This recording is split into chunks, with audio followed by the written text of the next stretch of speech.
There is increasing evidence that this may have been a meth murder.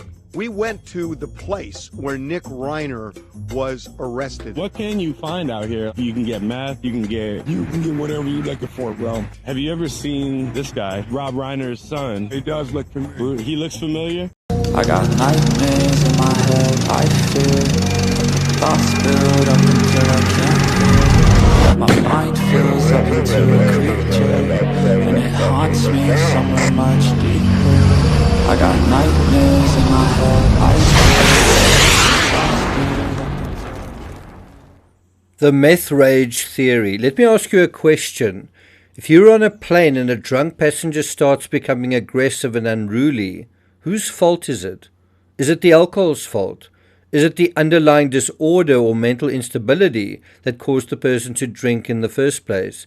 Should the sober passenger sort of put up with the drunk passenger because it's not really the fault of the drunk passenger because, that drunk passenger is not really guilty by reason of insanity? Let's be clear, most of us have been inebriated at least once, so most of us know what happens when you drink to excess, and when you drink and do anything, drink and text, drink and drive, or drink and fly.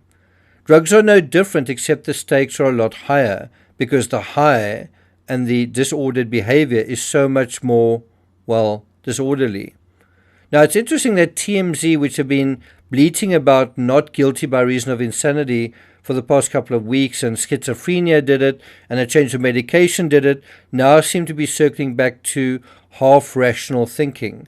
It's almost as if they are thinking about drugs for the first time, in the don't drink and drive sense, except in the Nick Reiner case, don't do drugs and commit double murder. If you do, you might actually be guilty of something.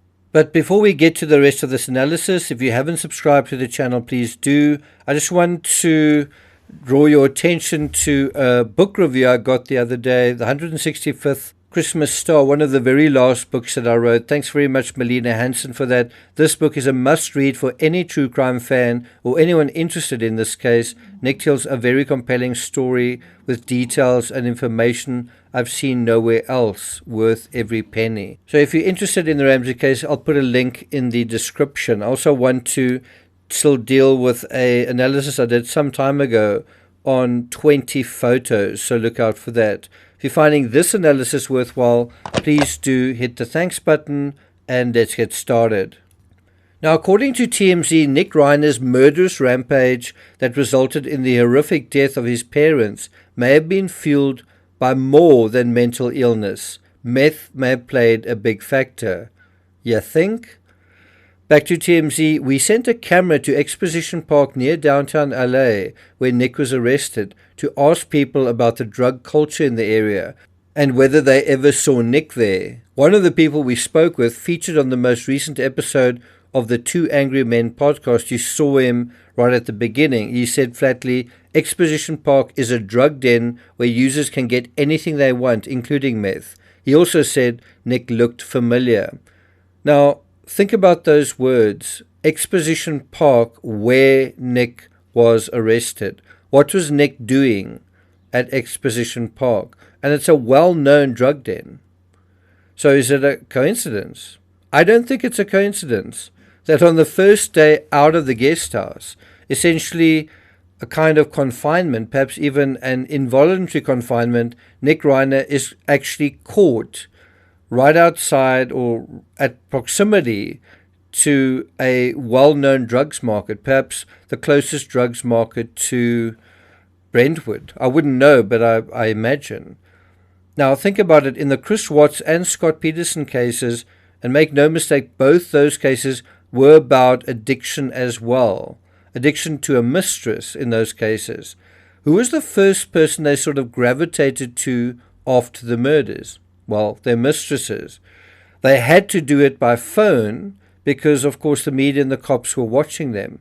But what was the first phone calls they were making and the first actions that they were taking, all sort of geared towards, oriented towards their mistresses? So I wonder whether the underlying psychology is the same. If I can just get rid of these people that are sort of in my way, I can have X, Y, Z. If if I can just get rid of these people that are preventing me from fully enjoying XYZ, well, once they're gone, then I can have as much XYZ as I want. It's because of them that I can't have XYZ. Do you see that? TMZ make a great point when they note the murders were shockingly brutal, even to the medical examiner's staff as well as law enforcement. Rob and Michelle Reiner were butchered. It was carnage, which is why a change in medication is such a lame theory and not a very helpful one.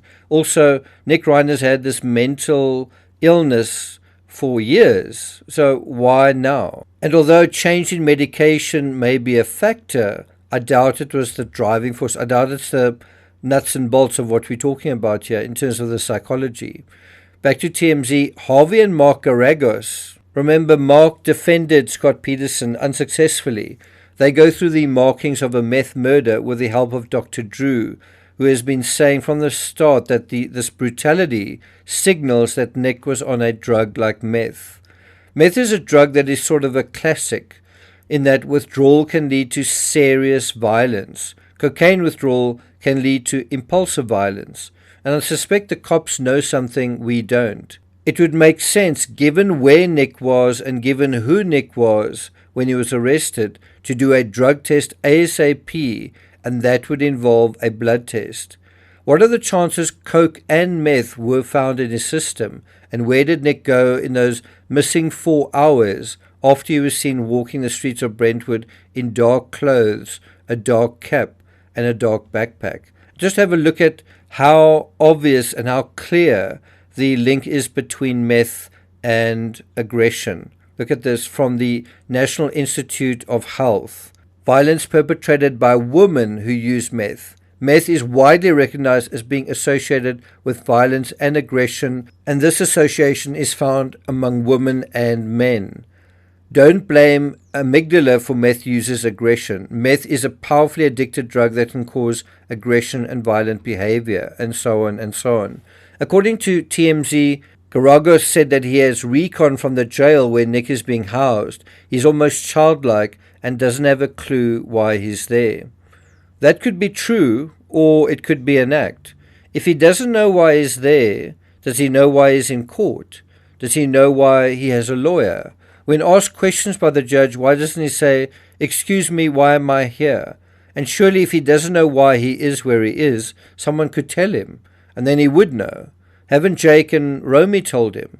Hasn't he heard the news? Hasn't he noticed neither of his parents have tried to contact him? How stupid do you think I am?